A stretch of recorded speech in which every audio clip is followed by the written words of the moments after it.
অনেক মামলা হামলা অনেক কিছু, যারা বৈষম্য শিকার ছিল তারা তো বৈষম্য থেকে দূর হয়েছে, আমাদের বৈষম্য থেকে গেল। তাহলে বৈষম্য বিরোধী যে আন্দোলনটা হলো এটার ফলটা কি?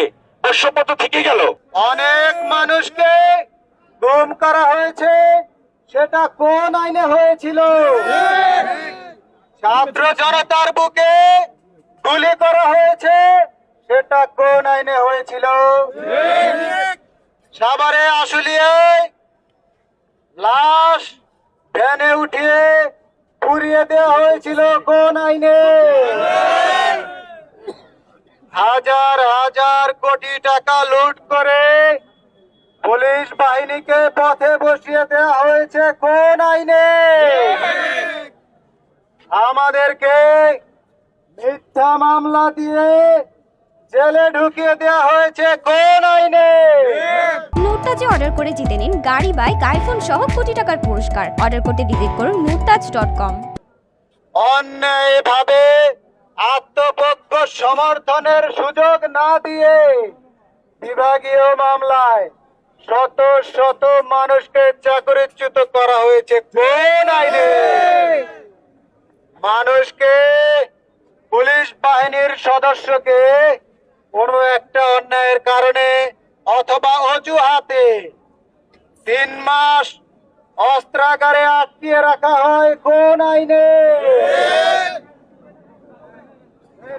ফেসবুক কমেন্টের কারণে একটা মানুষকে জেলে চলে যেতে হয়েছে কোন আইনে?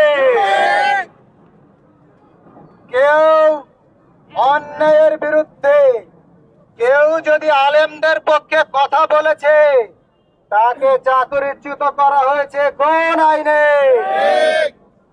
কেউ যদি ধর্মীয় অনুশাসন মেনে চলে, তাকে জামাত শিবির ট্যাগ দিয়ে চাকরি থেকে অব্যাহতি দেওয়া হয়েছে কোন আইনে?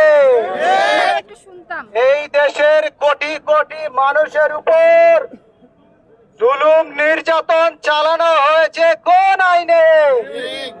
দর্শক, যেমনটি দেখছেন এখানে যে বাংলাদেশ পুলিশ হেডকোয়ার্টারের সামনে যে চাকরিচ্যুত পুলিশ সদস্যদের যে বিক্ষোভ, আজকে অবস্থান কর্মসূচি, সেটা আপনাদেরকে সরাসরি যুক্ত করেছি জাইদিনের মাধ্যমে। দর্শক, যে যেখান থেকে এই মুহূর্তে লাইভটি দেখছেন, শেয়ার করতে পারেন এবং কমেন্টে আপনাদের মতামত জানাতে পারেন।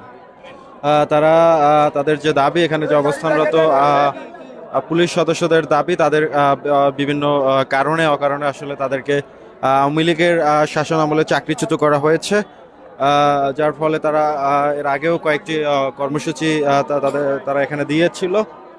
আজকে সকাল 10টা থেকে পুলিশ হেডকোয়ার্টারের ঠিক সামনেই তারা শান্তিপূর্ণ অবস্থান করেন।